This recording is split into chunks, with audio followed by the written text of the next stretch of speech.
Praise the Lord God. My friends, I greet you in the name of the Lord Jesus Christ. Hallelujah.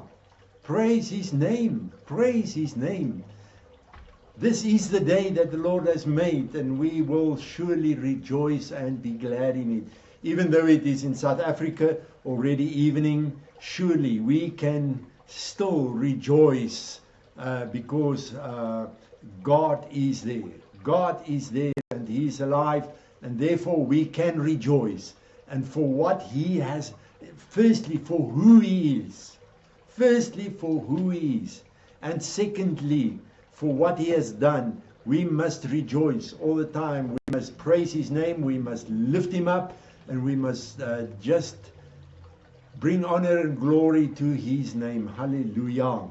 Hallelujah. Thank you, Lord God. Yes, tonight we will have word ministry again. Last week, this time when word ministry was supposed to start, I was still on the way back from the outreach in Thohoyandou in Venda. And it was really a good weekend, and we have seen the Spirit of God moving powerfully among us, doing wonders, miracles, the lives of many people being touched. So praise His name, praise His name. I'm so glad that we as human beings, we as children of God, we as believers, that we can go out and that we can be co-workers with God, and that we can work in His vineyard, and that we can share the gospel, the good news about Jesus and salvation through Him, that we can share it and also minister in the power and the anointing of the Holy Spirit. My friends, what I want to share with you tonight is you have maybe seen it on Facebook, where I said dead but alive, alive but dead, which way you want to say it. There's really such a lot to say about it. There are so many scriptures, different scriptures that we can read, and I will try to share with you a little bit of what I felt the Holy Spirit laid on my heart, but know it, there is so much more, and so many more scriptures that we can read concerning being dead but alive, alive but dead. Welcome to everyone who has joined in the meantime. You are welcome to preach with me, and also share as God is laying on your heart to share. But first, let us just once again declare it that this Bible is God's Word. It is God's Word, though it is written by men, by people of old. It was inspired by the Holy Spirit. And we read it that the whole of God's Word is being inspired by the Holy Spirit. And I've seen a while ago, and I think that is maybe constantly, there's reasonings about some of this. Why are there not other things in the Word? Why are there things left out, written by Peter, written by this, written by that, and so on. But I read in the Bible that this word is inspired by the Holy Spirit, and it teaches us about God. This is the Word of God. This is the truth, and we will know the truth, and the truth will set us free. It teaches us about God and His will for us, and I invite you once again, I invite you that whenever you read the Bible, that you will read it with an expectancy. When you take up the Bible, do not just read, but say, Lord, I expect that you will speak to me. Holy Spirit, open the scriptures for me, so that I can understand clearer, so that I can know the will of God better for my life, and that I will know God better and better. Hallelujah. Hallelujah. And this is my prayer tonight as well, that as I minister, as I read God's word, I pray that there will be something, even just a small thing that you will hear, that will be, that the Holy Spirit will spark in you and that He will open up to you. So I pray that tonight, even just by listening to what I'm going to read, that it will touch your heart and it will touch your spirit, and that it will be for your benefit, for you to, in your relationship with God, that you will grow in it. The very well-known verse that I want to start with, I believe you know that is Galatians 2, verse 19 and 20. Now, verse 19 says, "For I, through the law, have myself died to the law and all the law's demands upon me, so that I may live to and for God." And then the very, very, very well-known verse 20. "I have been crucified with Christ. It is no longer I who live, but Christ. Christ lives in me." So it's no longer I who live. I have been crucified, and it's no longer I who live, but it is Christ who lives in me. And the life that I now live in the body, I live by faith. I live by faith in the Son of God, who loved me and gave Himself for me. I have been crucified. I have been crucified. That is what Paul said. And if you are a Christian, if you are a born-again believer, surely then you can say the same. Or you must say the same, because this is what the word states. Now, I want us then to go to Romans 6, and I invite you, go and read all the chapters that I'm going to mention. I'm not going to read all of it, because then we will be busy for quite a longer time. So I am just going to lift out some of the scriptures, but please go and read it, waiting and opening your heart for the Holy Spirit to speak to you, and to just let these truths become alive again for you in Jesus' name. Now, Paul has written in Galatians 6, "What shall we say? Are we to remain in sin?"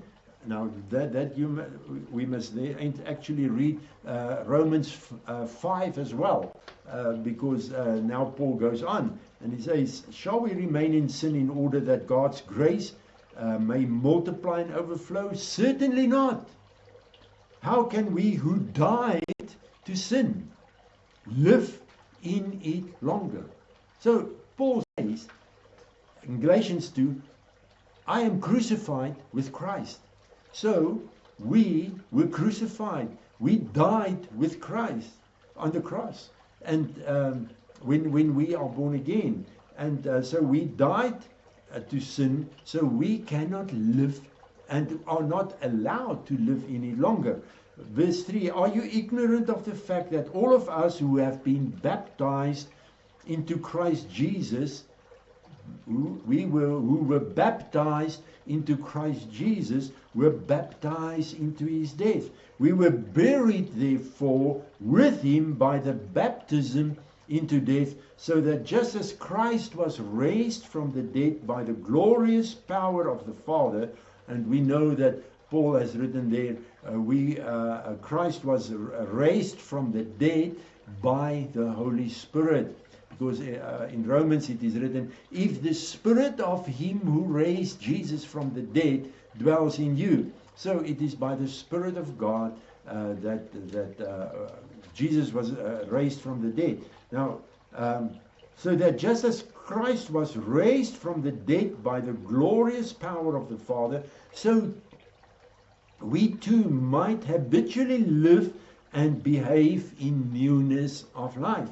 For if we have become one with Him by sharing a death like His, we shall also be one with him in sharing his resurrection by a new life lived for God. We know that our old unrenewed self was nailed to the cross. You see there, it is, we were not physically, you and I were not physically nailed to the cross, but it is in the spirit, the old unrenewed self was nailed to the cross with him in order that our body, which is the instrument of sin, might be made ineffective and inactive for evil, that we might no longer be slaves to sin. That is very clear. For when a man dies, he is freed, loosed, delivered from the power of sin among men. Now, if we have died with Christ, we believe that we shall also live with him. So, there, when we were born again, that moment, we died. And then with baptism, we were buried with Christ. And when we came out of baptism, being baptized, we were made, in the Spirit, made alive with Christ. And therefore, we can live with him. Because we know that Christ, being once raised from the dead, will never die again. Death no longer has power over him. Verse 11, even so consider yourselves also dead to sin, and your relation to it broken, but alive to God, living in an unbroken fellowship with him in Christ Jesus. And then listen to the following verse. Let not sin therefore rule as king in your mortal bodies, to make you yield to its cravings and be subject to its lusts and passions. Do not continue, and then he's talking about, explaining a little bit more, do not continue offering or yielding your bodily members and faculties to sin as instruments or tools of wickedness, but offer and yield yourselves to God as though you have been raised from the dead to a perpetual life, and your bodily members and faculties to God, presenting them as implements of righteousness. So, you see, when we are being crucified with Christ, the old unrenewed self was crucified with Christ. So we died. The old man died. And then together with Christ we were also raised, and we are alive with him. So now it is not the thing that and we will go to Colossians chapter 3 as well, and we will see, maybe we must go there, and then I will just talk a little bit about it.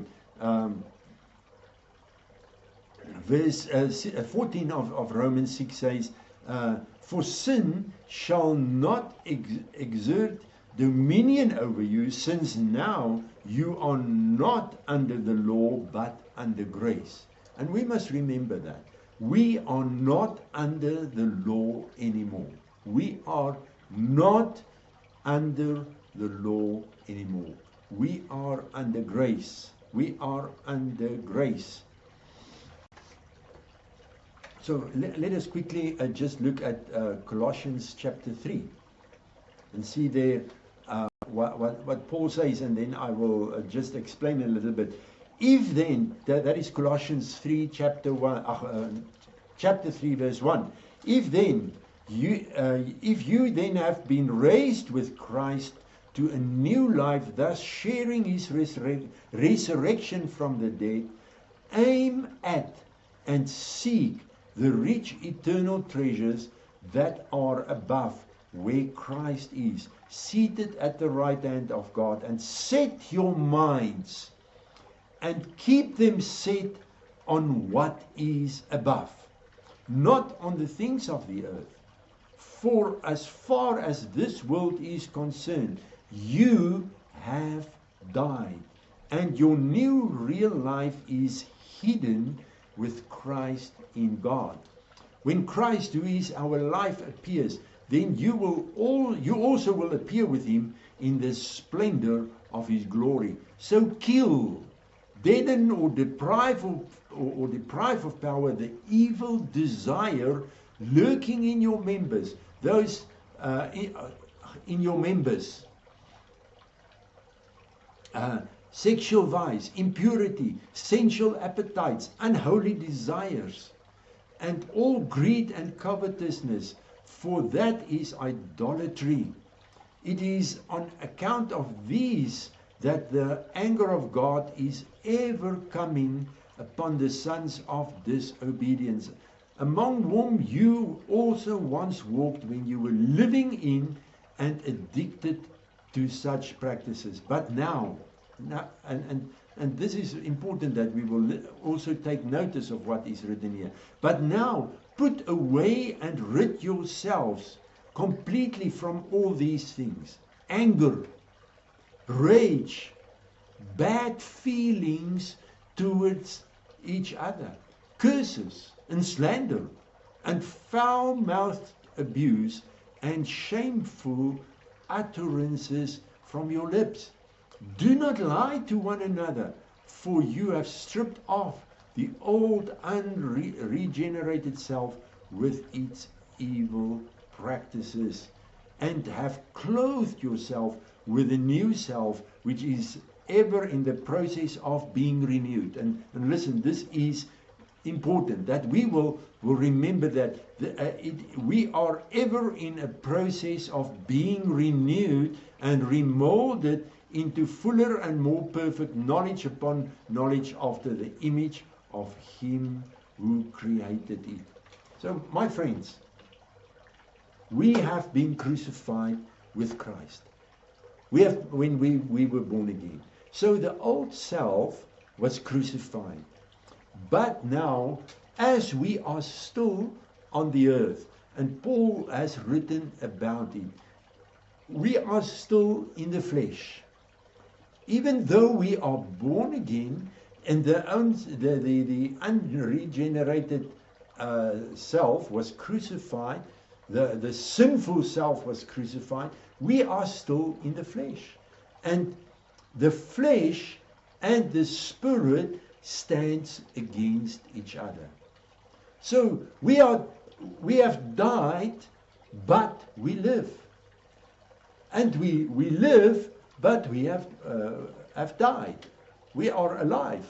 So, and in us, in our, I want to say, daily living, the flesh and the spirit stand against each other. They stand against each other. The spirit wants us to grow, wants us to display what God has called us, to be transformed, to be going through a process of metamorphosis into being into the image of Jesus and displaying Christ in us, that people will see us. That is what the Spirit desires. But the flesh in us, the fleshly man, the fleshly nature is still in us. And also strives and desires against the flesh. And even though it is true that the devil has been defeated by Jesus when he died on the cross, the final victory is still coming. But in the meantime, the enemy is still alive and there and active. And if we are not careful, he is inspiring the flesh. So therefore, and many times Christians may say, especially when they read Colossians 3 verse 5, where it is written, so kill the evil desire lurking in your members. Sexual vice. People say, but I live a good life. I don't give over to sexual immoralities. I uh, I am already, I'm married, I'm faithful to my wife or to my husband, or I'm not married, I'm a widow or a widower, but I'm not given over into sexual desires, impurity, sensual appetites, unholy desires. I'm not taking part in pornography. I'm not taking part in gambling and whatever people might reason. And they say, but how can, what must I kill? But it's important that we will read further. And as I've read here, in verse 8, all things, but now put away and rid yourselves completely of all these things. And you will remember, I can't remember if it was the beginning of the year or the end of last year, when I talked about cast out all the clutter, and when God said, what's all the clutter? And what also came out at that time was what God said to me personally is when I'm driving, for example, to work and getting irritated with drivers who are just doing whatever they want. And you know, in our daily going, in doing business, in a family, where children are maybe doing their own thing, or not listening to the parents' advice, and so on, and maybe the neighbors, I don't know, maybe the parents-in-law, children-in-law, I don't know what is the situation that you are in, but it is so easy that anger can rise up in us. And together with anger comes rage, bad feelings towards each other. And just take, for example, now what's happening, what is still happening in the Middle East. The war. It is so easy that bad feelings can rise up. In South Africa, the country where I live, it is so easy that bad feelings can start to come and settle in my mind or in your mind because of what's happening in your country, in the world, and then it's easy to have bad feelings. For example, 4 years ago, it is now 4 years ago that they broke into my house, that they broke open the security gate, they broke open the front door, and they took off our belongings. And it is so easy, it is really so easy to have bad feelings. Maybe something your boss has done, or the management at your work has done to you. And then it is so easy to get bad feelings, to speak out things. Just going to the mall or to the shop, people may drive in front of you, and then it's easy to speak out things, to be filled with anger, with rage, getting bad feelings towards each other, curses coming out of a person's mouth, and slander, foul-mouthed abuse, and shameful utterances from your lips, gossiping. What else shall we say? So therefore, my friend, this is what Paul says.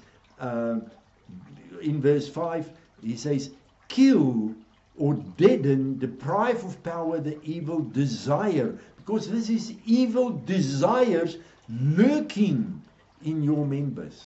So we must be aware of it, that there are things. But listen, wait. We must not be focused. Listen carefully what I say, or clearly what I'm saying. We must not be so much searching, focusing on the things lurking inside of me. We must start, and that is Let me just see what, yeah, this is what Janine says. Believe me, I know from the past experience how easy that is. It is just like that. That these negative things, these fleshly things can come up in us. Now what must we do?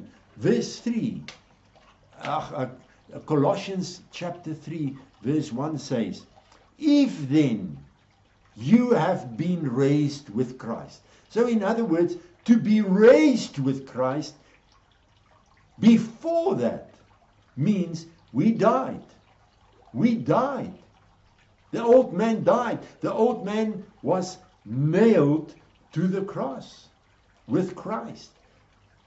Now Paul says, if then you were raised with Christ to a new life, thus sharing his resurrection from the dead. Now, listen, here's what the advice. Aim at and seek the rich eternal treasures that are above, where Christ is seated at the right hand. So, I said just a minute or three ago, we must be aware that inside of us are, as Paul says in verse 5, evil desires lurking in your members. So we must be aware of it. We must be aware that I as died, but now raised with Christ. I must be aware here inside are evil desires, but not focusing on that. Because if, my friends, if we focus, if we keep our focus there on the evil desires, then we go back to the law. And when we go back to the law, we fall for the law and we caught up and we keep on doing those negative things, and it is flourishing in us. But now what must we do? Paul says, aim at, seek the rich eternal treasures that are above, where Christ is seated at the right hand of God. This is where we must aim. This is where our attention, our focus must be. Because we died, but now we are alive. And if we keep our focus on and zoom in on the evil desires and be so aware of that, our focus is getting away from Christ. So aim at, seek the rich, and listen to it, the Amplified says it so wonderfully, rich eternal treasures that are above, where Christ is seated at the right hand of God. And it is here on my notes, on my tablet, but I'm not going to read it now. Ephesians 2, where it is written that we, and please you can go and read it again, that we were, by grace, we were saved. And now, as we are raised with Christ, we are seated with him in heavenly places. So you see, we must realize we died. The old man cannot be alive in heaven, seated in heavenly places with Christ. So we had to die. The old man had to die, and the new man was raised with Christ. And now we are seated with him in heavenly places. So now we must aim at, seek the rich eternal treasures, the inheritance that is our portion already now, not one day in heaven, but now. There where Christ is, and we are seated with Christ at the right hand of God. Go and check me up. Go and read Ephesians 2. We are seated there now. As I'm speaking, as you listen to me, we are seated in heavenly places with Christ. And now Paul says, aim at those things where Christ is. In other words, realize you are sitting with Christ in heavenly places. Start to think those things. Verse 2 of Colossians 3, and set your minds, and this is again what the Amplified says so very clearly, and set your minds and keep them set on what is above. Then in brackets, the higher things, not on the things that are on earth. This is how we can overcome. This is how we can really be raised with Christ, being alive and being dead to sin. Because that is what God planned for us, is that we will be like Christ. Does the word not say, be holy, be holy as I am holy? And is it that Jesus also not say the same? Janine says, Philippians 4 verse 8. Philippians 4 verse 8, for the rest, brethren, whatever is true, whatever is worthy of reverence, and is honorable and seemly, whatever is just, whatever is kind and winsome and gracious, if there is any virtue and excellence, if there is anything worthy of praise, think on and weigh and take account of these things. Fix your minds on them, because we are raised with Christ. So my friends, it is so important that we will realize that we are raised with Christ, and what we think, what we meditate on, what we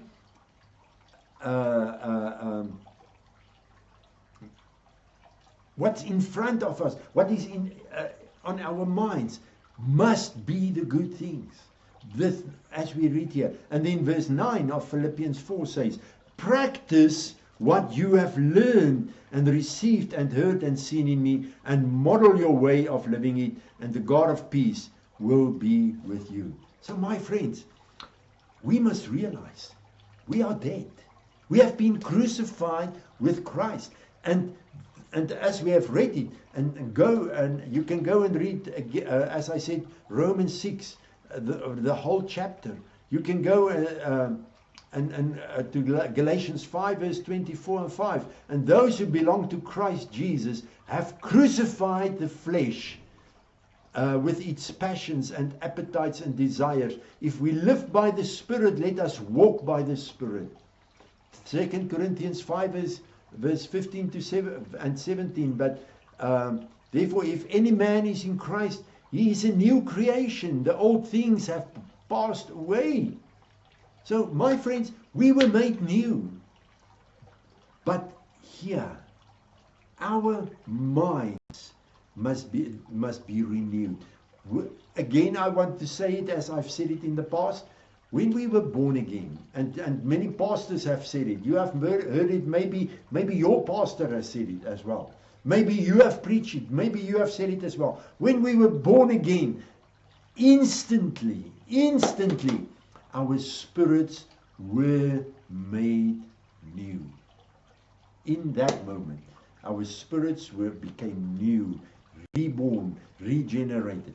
But here, our minds is in a constant, as we have read it, and also as Janine has also mentioned it. Yes, that's true. We are spirit, soul, and body, but the renewing of our minds, but by renewing our minds, we can live in the Spirit. So my friends, my message to you tonight, and as I said, there are so many more scriptures that we can read, that I can bring. Actually, we can have a whole series on this, about being crucified and being dead to sin. But one of I think one of the reasons why sin can many times have a hold on us, and that we keep on allowing sin to touch us, because we have read it here, and read the whole of Romans 6 again, meditate upon it, Ephesians 2, Colossians 3. Go and read it. But where Paul is warning against it, about the desires of the flesh lurking in us. The reason why sin is getting unto us is we make ourselves, the old man, alive. We bring it alive to live again, to be influenced by sin, by not meditate, by setting our minds on the earthly things and not on the godly things. Because the more we aim at Colossians 3 verse 1 and 2, the more, and what Janine also mentioned, Philippians 4 verse 8, the more we meditate, think about the things that are above, realizing my flesh, the old man has been crucified. The more we do it, the more we think about the things above, the more the flesh and the evil desires are being sort of pushed away. But we must realize it. Paul says it clearly. He says it clearly. Go and read his letters. Do not put off the old things. I think it is in Ephesians where Paul says, put off the old things and put on the good things. Put off the negative things. And then in Colossians, as we read it, he said, kill those deadly things. How do you kill it? How do you kill it? You start to focus on Jesus. Because, excuse me, under the law, we try to not gossip, not swearing, not getting angry, not going rage about this, and it does not work. It does not work. But the more we meditate on who we are in Christ, what happened, what is our place, where are we now? We are in heavenly places. And yes, we have the responsibility also to say no to the flesh. To say to the flesh, I am dead. I am dead. This desire, I will not do it. For example, we can make a decision, and what's coming up to my mind is if someone wants to gossip, tell you, have you heard? We have the responsibility to say, sorry, I don't want to listen. But the more we enter into realize we are in heavenly places, and we set our minds on the things that are above, on the rich treasures, on what we have already inherited, what is already ours, and together with it the power of the Holy Spirit in us. We have read it, Galatians. It is written in Galatians 5. If we walk in the Spirit, if we, no, we have not read it. Let me not say something what we have not done. But it is written in Galatians 5. If we walk in the Spirit, yeah, let me read it. Let me quickly go to Galatians 5. That if we walk in the Spirit, we will not fulfill the desires of the flesh. So my friends, that is Galatians 5 verse 16. But I say, walk and live habitually in the Spirit, responsive to and controlled and guided by the Holy Spirit. Then you will certainly not gratify the cravings and desires of the flesh. So, my friends, Karen says she's struggling with the signal. Oh, Karen, hello, welcome. And Janine, I did even also not greet you. Karen, they had a very bad storm there where she lives, and because of that, they really have problems with the internet, and so we pray that will be restored quickly in Jesus' name. So my friends, we are dead. Realize that. We have died with Christ. We have been crucified with Christ.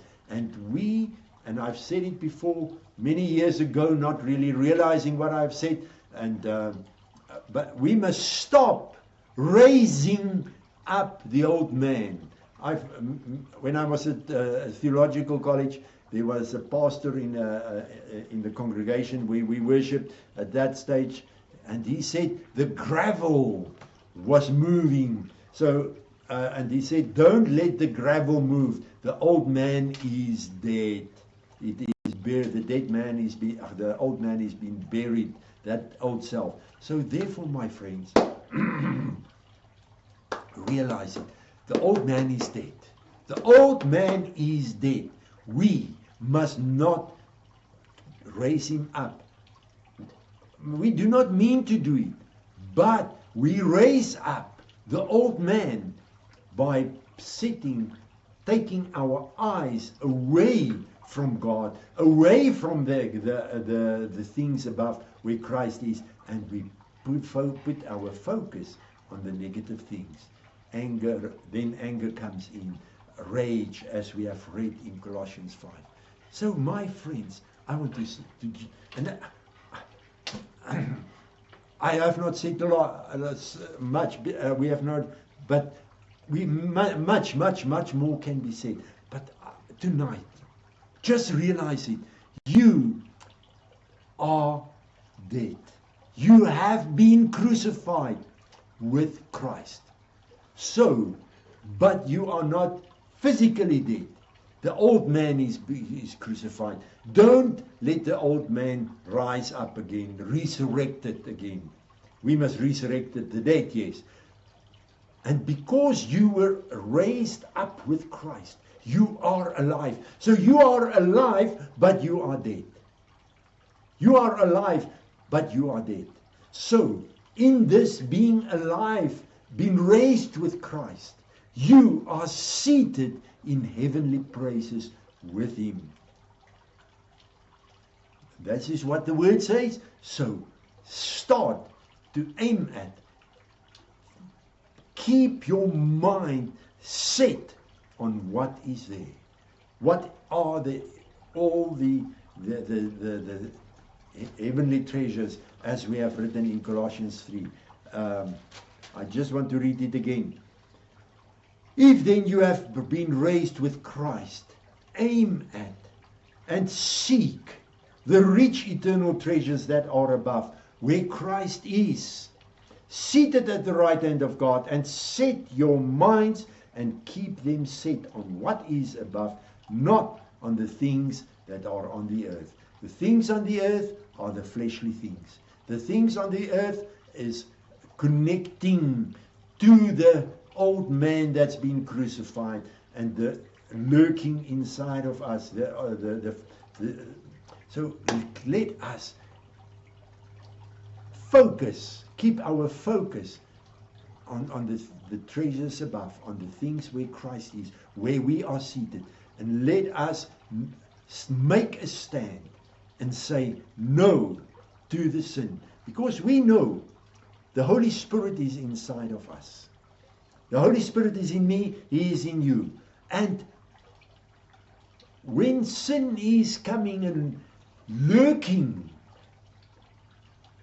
and trying to get hold of us, we have the Holy Spirit who will surely, if we allow Him, if we walk with Him, if we are led by the Spirit, we've read it now in Galatians 5, we will not fulfill the desires of the flesh, because if we walk with the Holy Spirit, He will tell us, be careful, watch out, see there, and we can say no. And the more we walk in the Spirit, the more we walk in the Spirit, the more we enter into the area where God is working. There's no law. Sin and death is cannot affect us anymore, cannot get a hold on us. So my message to us tonight, to myself as well, do not allow the earthly things to come and resurrect the old man. Let us realize we are dead. We have been crucified with Christ, but we are raised with Christ. We are seated with him in heavenly places. Let's focus on that, and we will see how we will live a life of victory, where sin will not have, will less and less and less have a hold on us. And if sin is coming, let us kill or deaden those things and say no. Take a stand. Take boldness. Take courage. Yeah, take courage and be bold and say no to sin. You know, it's, again, as Janine mentioned, it's easy. It's easy to just go into this, go into that. So let's live a life of victory. Let's live a life as raised with Christ, filled with his power, filled with the power of the Holy Spirit, seated in heavenly places with him, and where sin has all as we go, less and less an effect on us, where we become stronger in the Spirit, focusing on him, being led by him, and living a life of victory. Hallelujah.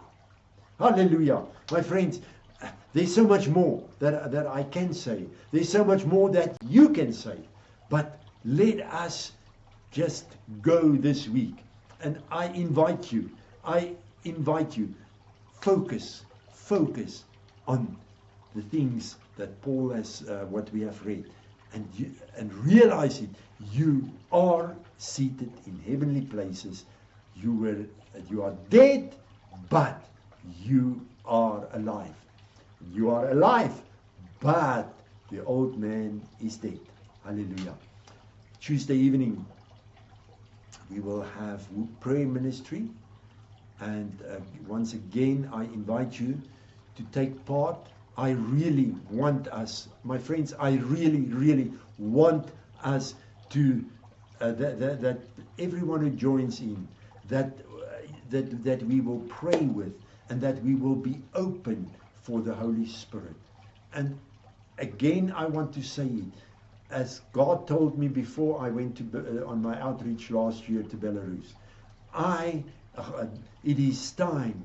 The time is overdue for the church to let the Holy Spirit work through them, to let the gifts of the Holy Spirit operate in us, through us. So therefore, on a Tuesday evening, please take part, and please pray with, and please let the Holy Spirit gifts work through you, and that you will say, I feel, I sense in my spirit, the Lord tells me, someone who is listening now, or who will listen in a day or two,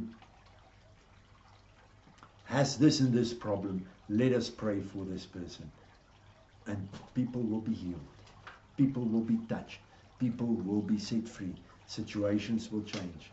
And do not be afraid to send your prayer requests. We are there to stand with you. Hallelujah. My friends, thank you for watching. Thank you for praying with me, preaching with me, and also for praying with me. Great things are coming. Great, wonderful things are coming.